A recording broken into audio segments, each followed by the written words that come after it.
Did you know that in Pennsylvania, there is a town where February almost seems to begin with the opinion of a small animal? Or a place where a giant coffee pot has been treated like a local symbol for decades? In this video, we are going to explore the 10 weirdest towns in Pennsylvania. Some feel like a toy world brought to life. Some look like they were dropped onto the map by mistake. And some are tiny places carrying a surprisingly large, a piece of America's identity.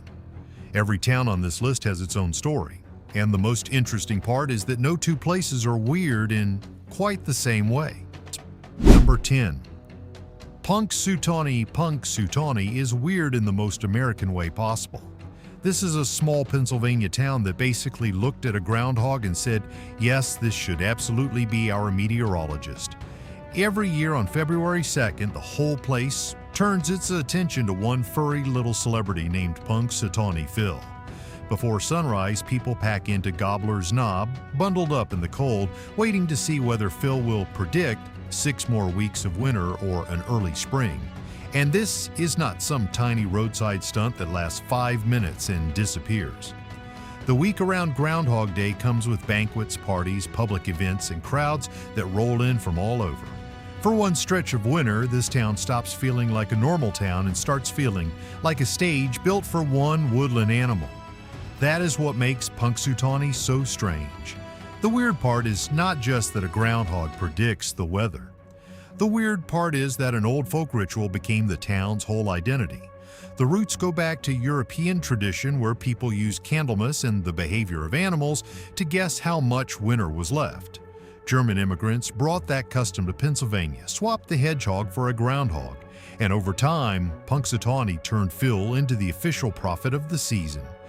By the late 1800s, the Groundhog Club had already given him a title that sounds ridiculous and serious at the same time: weather prophet.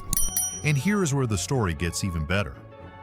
For years, Groundhog Day was a quirky local tradition. Then the 1993 movie Groundhog Day came along, and suddenly this old winter ritual got launched into pop culture orbit. What had once drawn a few thousand people started pulling in crowds in the 10 to 20,000 range. So now you have this tiny town carrying around a tradition older than most modern holidays, boosted by Hollywood into something that feels half folklore, half national inside joke. The funniest part is that Phil is not even especially accurate. Records comparing his forecasts to actual weather trends usually put him well below the level of a serious forecaster. But nobody really cares. That is almost the whole point. People are not coming for science. They are coming for ceremony, for absurdity, for the feeling that winter itself has to wait on a groundhog before moving forward. And somehow that is what makes Punxsutawney unforgettable. It is not creepy. It is not dark. It is just wonderfully offbeat, a place where February does not really begin until a groundhog clocks in and gives his opinion.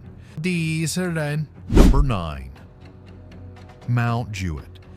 Near Mount Jewett, there is a place that feels beautiful for about 2 seconds, and then your legs remember they have opinions. It is called the Kinzua Sky Walk, and at first glance, it looks like one of those scenic overlooks America is very good at selling with postcards, drone shot, and people smiling like gravity is just a rumor. But this one is different. This skywalk is not just built near a historic railroad bridge, it is built on what survived one. That is what makes this place weird. The Kinzua Viaduct started back in 1882, and for its time, it was a monster. More than 2,000 feet long, more than 300 feet high, and once known as the tallest railroad bridge in the world, it was one of those industrial-era flexes that basically said, yes, we are absolutely going to run trains over a giant gorge because we can. Around 1900, it was rebuilt in steel to handle heavier trains, which only added to its legend. This was not some local footbridge with a nice backstory. It was a serious piece of engineering muscle. And then nature walked in and reminded everybody who was really in charge. In July of 2003, an F1 tornado hit the viaduct. 11 towers from the center section were ripped off their concrete bases and thrown into the valley below. Just like that, one of Pennsylvania's old industrial giants was broken open and scattered across the gorge. Most places would have cleaned it up, put up a memorial sign, and moved on. Punxsutawney did something much stranger. It kept the wreckage in view and turned the surviving section into an attraction. So today, when people step onto the Punxsutawney Skywalk, they are not just walking out for a pretty view, they are walking onto the surviving spine of a fallen railroad giant. The path stretches about 624 feet out over the gorge, rises around 225 feet above the valley floor, and at the end, there is even a partial glass floor, because apparently looking down at twisted steel and open air from a normal platform was not dramatic enough. And that is the plot twist that makes this place unforgettable. It is not beautiful in a polished, peaceful way. It is beautiful in a survived something kind of way. You get the forest, the open sky, the huge postcard view, and then right below it, the wrecked towers still lying where the tornado dropped them, like the landscape kept the receipts. Punxsutawney feels like America looked at a bridge that got knocked down by a tornado and said, you know what? People should walk out on that. And somehow, against all logic, it works. Number 8. Strasburg. Allez. Strasburg is weird in a way that sneaks up on you. It does not hit you like a ghost story or some old town ritual. It hits you when you realize that inside this quiet Pennsylvania town, there is a miniature world so busy, so detailed, and so strangely alive that the real world outside starts feeling like the less convincing version. That place is the Choo Choo Barn. At first it sounds simple, a giant model train display. Maybe something cute, maybe something nostalgic, maybe the kind of stop parents make for the kids and adults politely pretend they are not also excited about. But then you walk in and suddenly this is not just a train set anymore. It is around 1,700 square feet of moving trains, blinking lights, tiny people, vehicles, hand-built scenes, and little slices of Lancaster County, packed together so tightly, your eyes do not know where to land first. That is the real weirdness of Strasburg. The Choo Choo Barn is not showing off trains. It is showing off a whole tiny universe with its own pulse. You are not just watching engines circle tracks, you are seeing a miniature Amish barn raising, a little amusement park, a circus, a zoo, a quarry, bits of Strasburg Railroad, and all these carefully built scenes that make it feel less like a display and more like Pennsylvania Dutch country shrunk down and put on permanent motion. Everything is controlled, everything is crafted, and yet somehow it feels more alive than a lot of places that are full size. And that is where the story bends, because this giant little universe did not begin as some corporate attraction dreamed up in a boardroom. It started back in 1945 with a father, George Groff, buying a Lionel train set as a Christmas gift for his son. What began as a family hobby in a basement kept growing, then growing again until it moved to Strasburg in 1961 and became one of the town's most unforgettable attractions. So the plot twist here is that this place was not born out of tourism first. It was born out of obsession, a wholesome old school, incredibly American kind of obsession that simply got way out of hand in the best possible way. That is why Strasburg feels so oddly charming. It is not dark, it is not creepy, it is just gloriously overcommitted, the kind of place where grown adults walk in, acting casual and then spend the next 10 minutes staring like 8-year-olds who just discovered that toys apparently have better city planning than most actual towns. Strasburg feels like somebody gave a toy train set a Pennsylvania zip code, a social life, and way too much ambition. Number 7. Reading has one of those landmarks that makes you do a double take before your brain catches up. You are in Pennsylvania looking at an old industrial city, and then up on Mount Penn, staring back at the skyline, is a 7-story pagoda that looks like it wandered out of a completely different cultural story and never left. It rises about 71 feet tall, sits roughly 620 feet above the city, and has been watching over Reading for more than a century. That alone is weird enough, but the stranger part is that locals did not reject it. They adopted it so completely that it became the city's symbol. And that is what makes Reading feel so offbeat. The pagoda is not weird because it is hidden. It is weird because it is impossible to miss. and somehow it still fits in a place where on paper it should not fit at all. From a distance, it looks like somebody dropped a slice of East Asian architecture onto a Pennsylvania mountainside just to see if anyone would question it. Nobody really did, or at least not for long. Over time, the city just sort of looked up at it and decided, yes, that is ours now. The plot twist is even better. The pagoda was never supposed to become the soul of Reading. It started as a turn-of-the-century business idea. William Whitman built it in 1907 to 1908 as part of a luxury resort plan, and one reason was to cover the ugly scar left by his stone quarry on Mount Penn. So this thing that now feels mysterious and iconic actually began as a very practical, very American attempt to turn an eyesore into an attraction. Then the bigger resort plan collapsed, Whitman went bankrupt, and by 1911 the building was donated to the city. In other words, Reading's most beloved symbol began as a half-failed real estate dream with unusually dramatic architecture. And then there is the detail that gives it even more soul. Inside hangs a Japanese bell cast in 1739 tied to an actual temple in Japan. During World War II, there were calls to tear the pagoda down, but it survived that too, and later, restorations kept it standing. So now the building feels less like a gimmick and more like a stubborn little piece of cultural confusion that refused to disappear.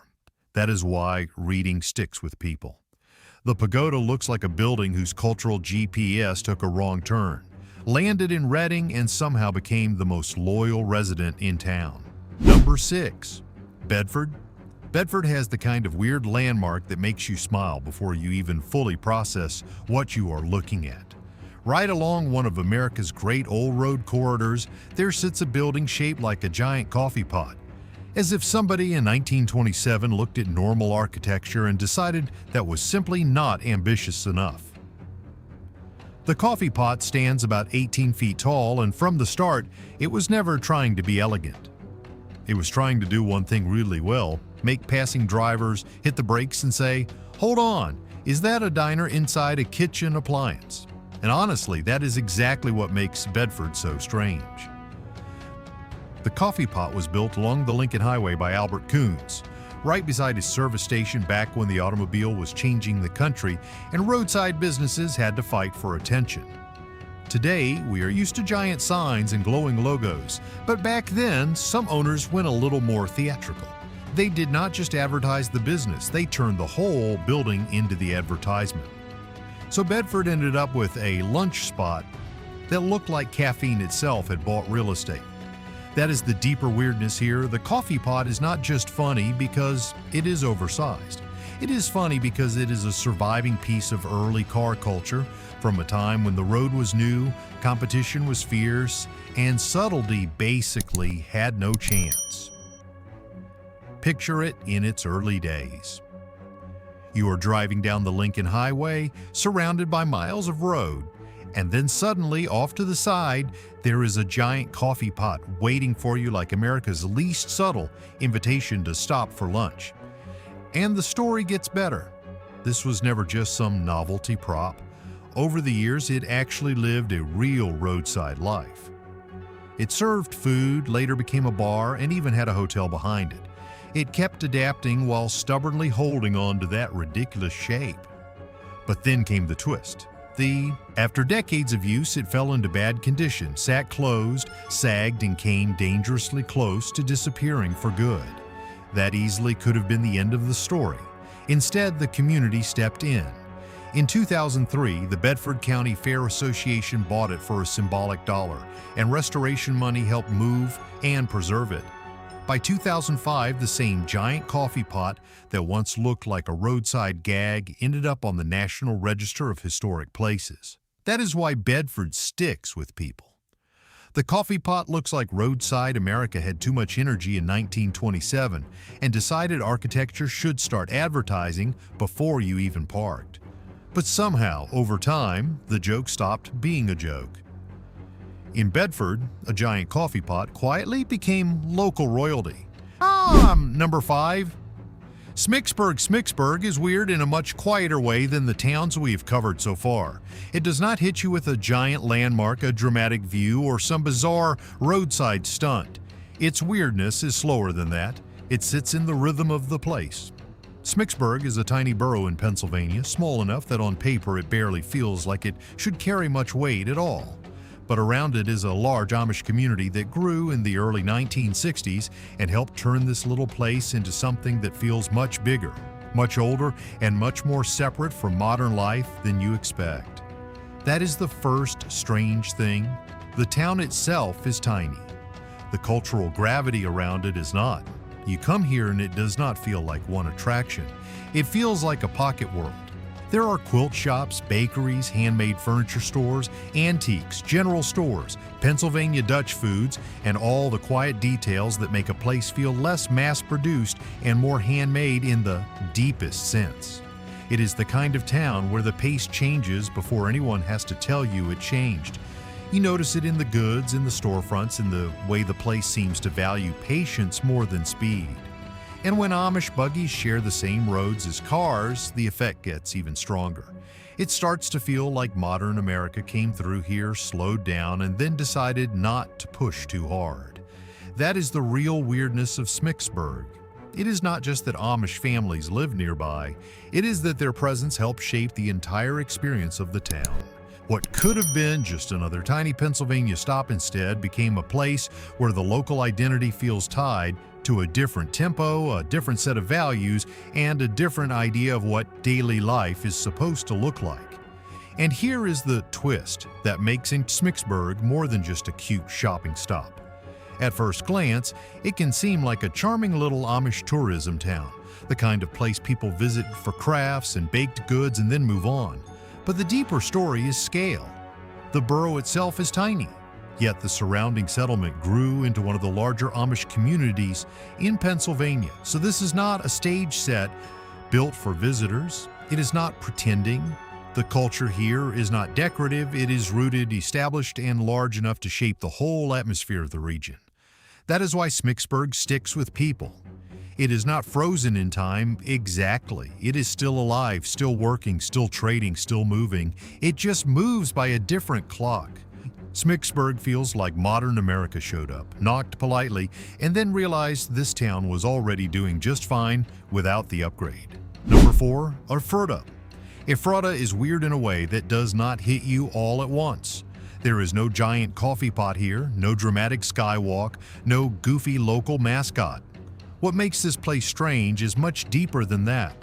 In the middle of Pennsylvania, starting in 1732, a man named Conrad Beisel helped build a religious community that did not just worship differently.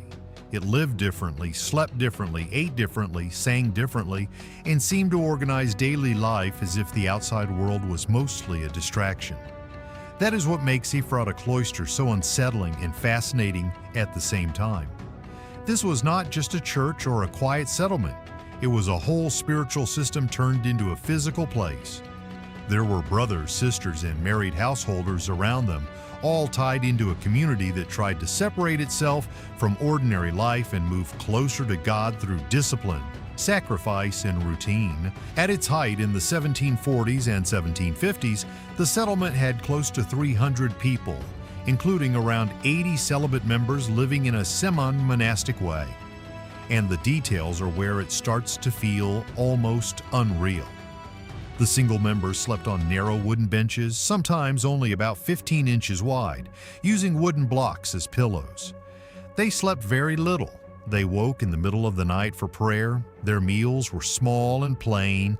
They observed the Sabbath on Saturday. This was not faith as a private belief. This was faith turned into architecture, sleep schedule, body discipline, and daily survival. It feels like someone built a whole Pennsylvania community using stricter rules, less comfort, and somehow more music. And that is where the story twists, because Ephratam was not just severe, it was also creative. Out of this harsh, highly controlled life came an astonishing cultural world.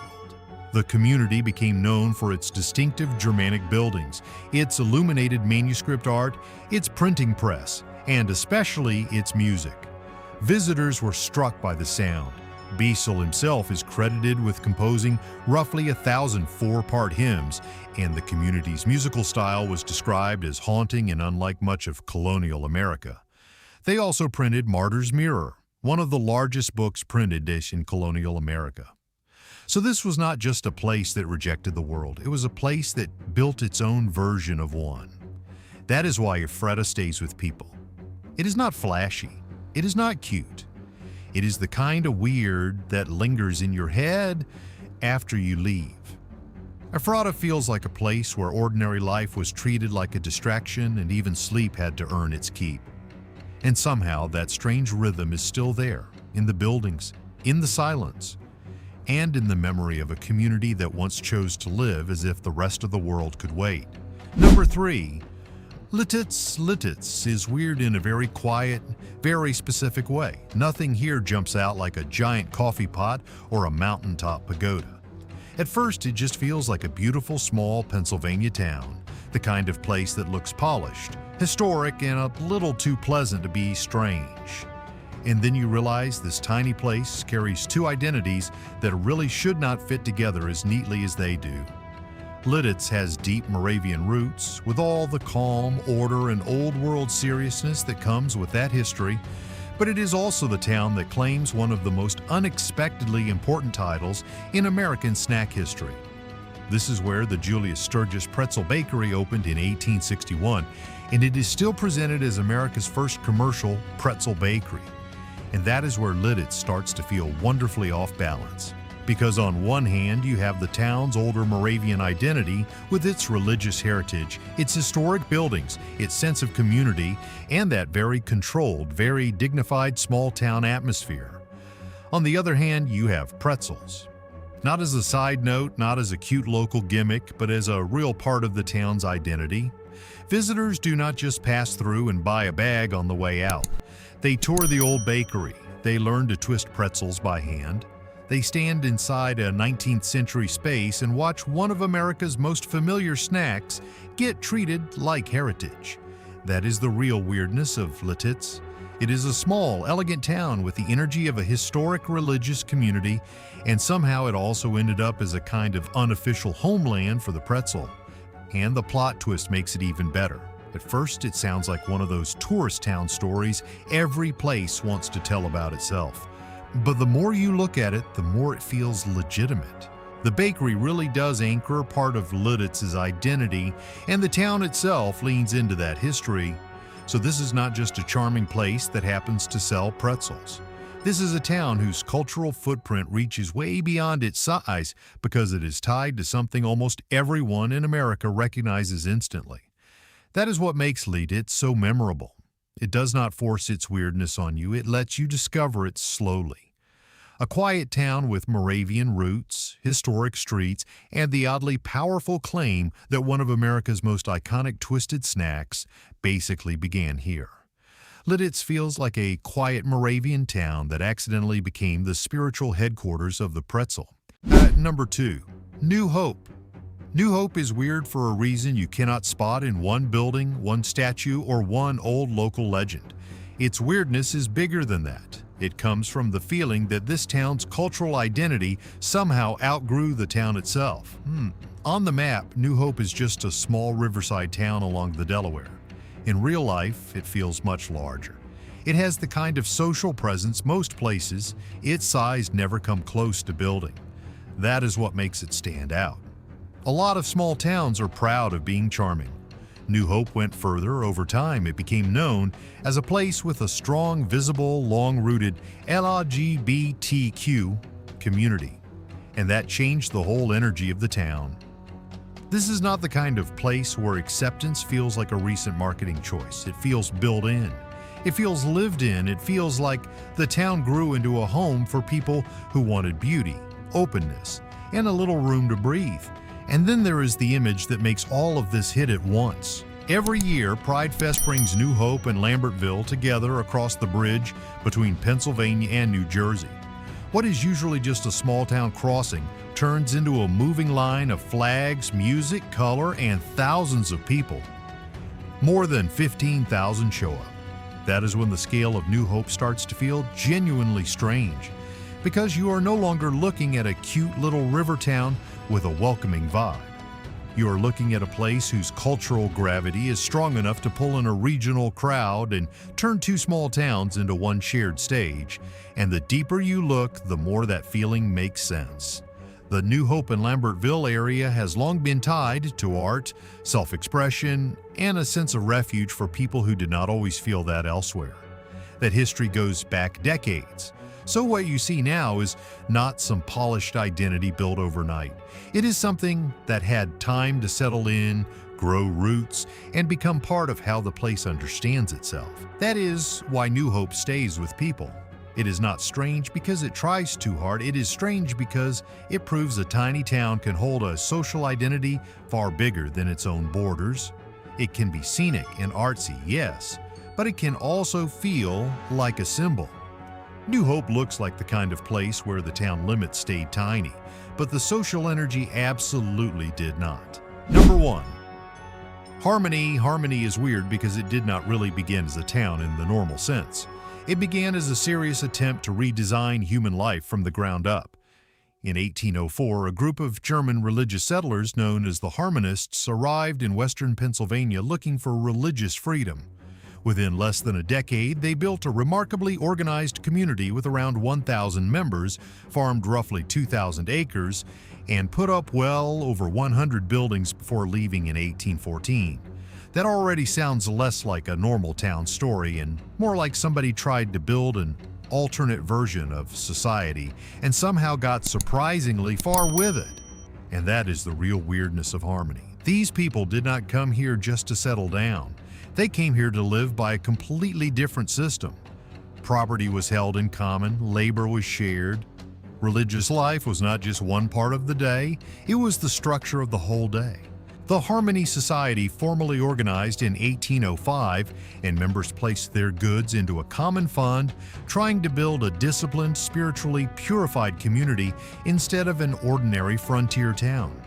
This was not just neighborly cooperation, it was communal living on purpose. The speed of it makes the place even stranger.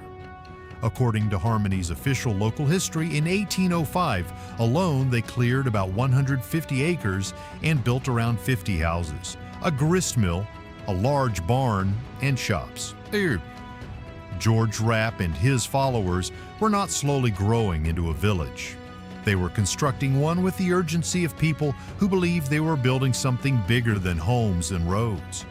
They thought they were building a better moral order, and the deeper you go, the more unusual it gets. The Harmonists believed in simplicity, strict discipline, and preparation for the second coming. Over time, the group became known for the communal property, hard work, prayer, and eventually celibacy as part of spiritual purification. So Harmony was never just a German settlement with a quaint old story. It was one of the most prosperous and long-lived communal utopian experiments in early America. That is what pushes it past historic and into something much stranger. For a while, this idea actually worked. That is why Harmony lands at number 1. It is not weird because it has one unusual landmark. It is weird because the whole town began as a full-scale attempt to live by a different set of rules. Harmony feels like a bunch of German idealists showed up in Pennsylvania, looked at ordinary society and said, no, we can build a better version from scratch. If you ask me, what makes Pennsylvania so fascinating is not just that these towns are weird, it is that each one is weird for a completely different reason. Some feel funny, some feel beautiful, some feel oddly intense, and some make you wonder how places like this even ended up on the same map. That is what makes lists like this so addictive. They remind you that small towns can carry some of the strangest, richest identities in America. And honestly, that is why I love digging into places like these. So tell me, which town surprised you the most and which one would you actually want to visit first?